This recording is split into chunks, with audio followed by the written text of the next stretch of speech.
Glass ಅಷ್ಟು ನೀರು, 1 cup ಅಷ್ಟು ಬೇಯಿಸಿರೋ ಅನ್ನ.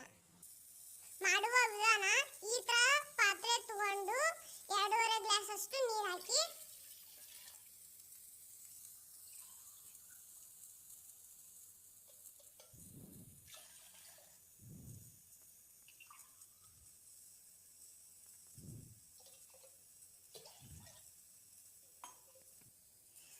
ಒಂದು ಕಪ್ ಅಷ್ಟು ಅನ್ನನ ಇದಕ್ಕೆ ಹಾಕಬೇಕು. ನಾವು ಅನ್ನನ ಏನಕ್ಕೆ ಯೂಸ್ ಮಾಡ್ತಾ ಇದೀವಿ ಅಂದ್ರೆ ರಾಗಿ ಮುದ್ದೆ ಸ್ಮೂತ್ ಆಗಿ ಗಂಟಿಲ್ಲಾರದೆ ಬರೋದಕ್ಕೆ ನಾವು ಯೂಸ್ ಮಾಡ್ತಾ ಇದೀವಿ.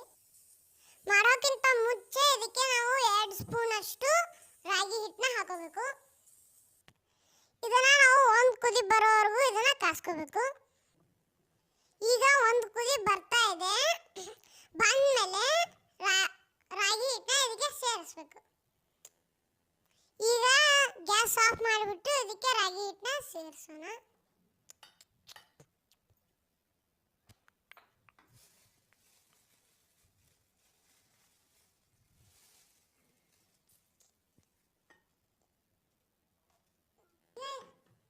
ಈಗ ಇದನ್ನ ನಾವು ಈ ತರ ತಿರುಗಬೇಕು.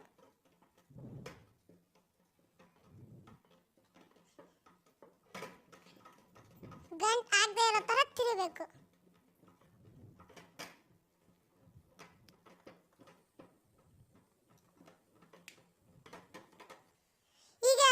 ತಿರುದ್ಮೇಲೆ ಗ್ಯಾಸ್ ಆನ್ ಮಾಡಿಬಿಟ್ಟು ಒಂದು ಸ್ವಲ್ಪ ರಾಗಿ ಹಿಟ್ಟನ್ನ ಸೇರಿಸಿ ಮತ್ತೆ ಗಂಟು ಆಗದೆ ಇರೋ ತರ ತಿರುಗಬೇಕು. ಅದು ಗ್ಯಾಸ್ ಆನ್ ಮಾಡಿ.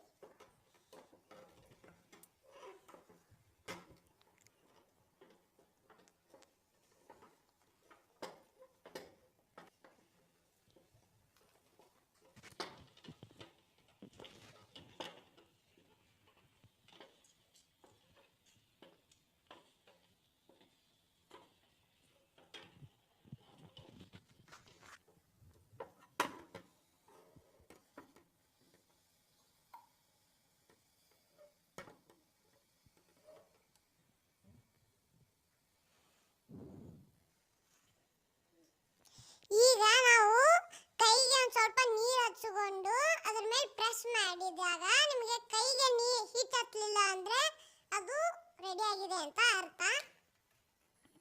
ಈಗ ನಾವು ಗ್ಯಾಸ್ ಆಫ್ ಮಾಡಿಬಿಟ್ಟು ಉಂಡೆ ಮಾಡೋಣ.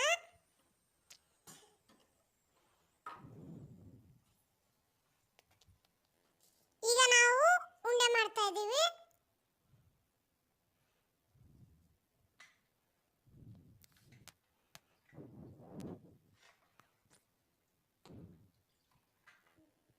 ಈಗ ನಾವು ಕೈಗೆ ಒಂದು ಸ್ವಲ್ಪ ನೀರು ಹಚ್ಚಿಕೊಂಡು ಉಂಡೆ ಮಾಡಬೇಕು. ಫುಲ್ ರೌಂಡ್ ಶೇಪಲ್ಲಿ ಬರಬೇಕದು, ಆಗ ನಿಮಗೆ ತಿನ್ನೋದಕ್ಕೆ ಟೇಸ್ಟ್ ಆಗುತ್ತೆ.